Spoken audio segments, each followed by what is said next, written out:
Hello guys, this is Hamza Nasir again and welcome to the another video of the AWS series. In the last video we have learned about the VPC theoretically, and in this video we are going to actually deploy the VPC in the AWS console. We are going to see that how it gets deployed or gets created.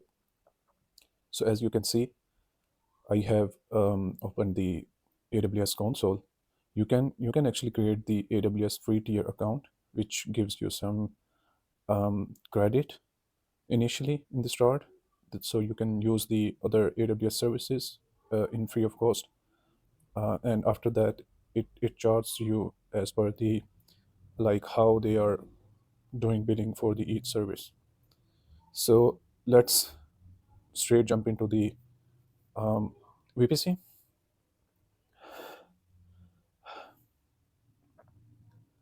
Um, as you can see, I have recently visited this resource, so it is on my console home. You can go it from here, or you can search it here, VPC, and click on this. As you can see, we have different resources. We have learned about the VPCs, subnets, route tables, and internet gateways. All of the also we learned about the security groups too. Um, there are other services like ACLs, net gateways, and the other services.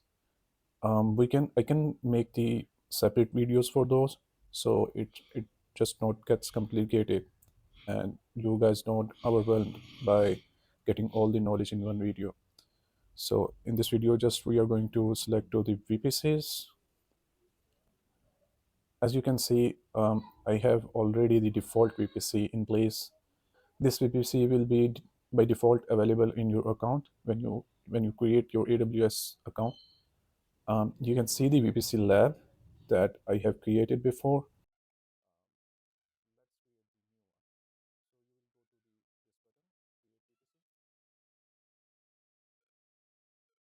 For now, we set the option to VPC only, right? Here we set the VPC name. We can say like it's VPC demo. Okay, so here's the IPv4 CIDR range.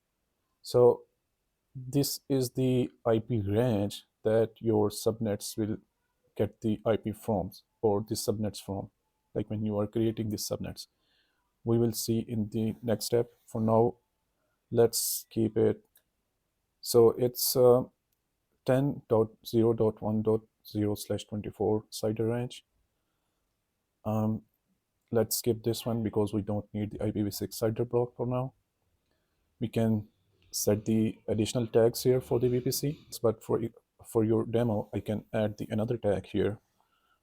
Like we can say, purpose of this VPC is VPC lab, right? And then create VPC. Now we have our VPC with the CIDR range that we created. We have some things here to just discuss for now. It's the main network ACL that allows the traffic or blocks the traffic that you want towards your VPC or outbound from your VPC. There's the route table attached to your VPC, but we can have different route tables attached to our subnets. So currently, as you are seeing, we have just VPC and it has the 0 subnets. We are going to create the subnet. Go to subnets, create subnet, select a VPC. This one is what we have created now. Set the subnet name, subnet demo. Let's see. And here the availability zones comes in. We have the list of availability zones, like where we want to have our subnet, so our resources will get deployed on that availability zone. So for now, I'm just selecting it to the US East 1A.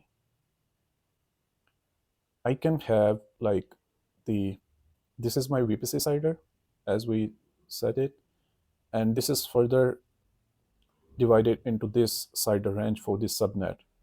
we can't actually assign these range to the subnet because we won't have any IP left for other subnet, right? So for now, it's 10.0.1.0/28. I guess this is what it suggests. So after setting this range, we have some, in this CIDR range, we have 256 IPs, right? I can make the another video for the CIDR ranges calculation. If you guys want that, just comment below, I will make that. And same, we can set the tags here. Let's say purpose VPC lab, let's say, and we are creating the create subnet. Yeah, your subnet is created and you have CIDR range here.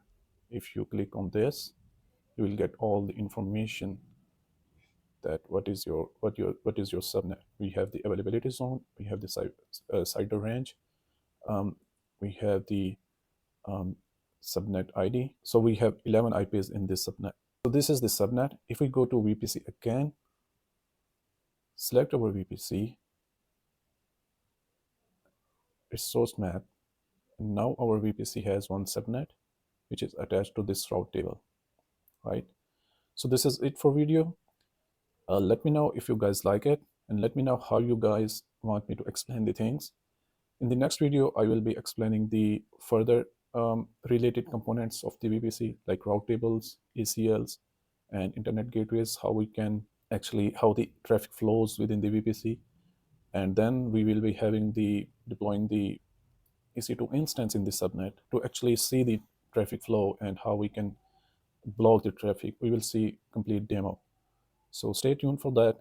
I will see you in the next video.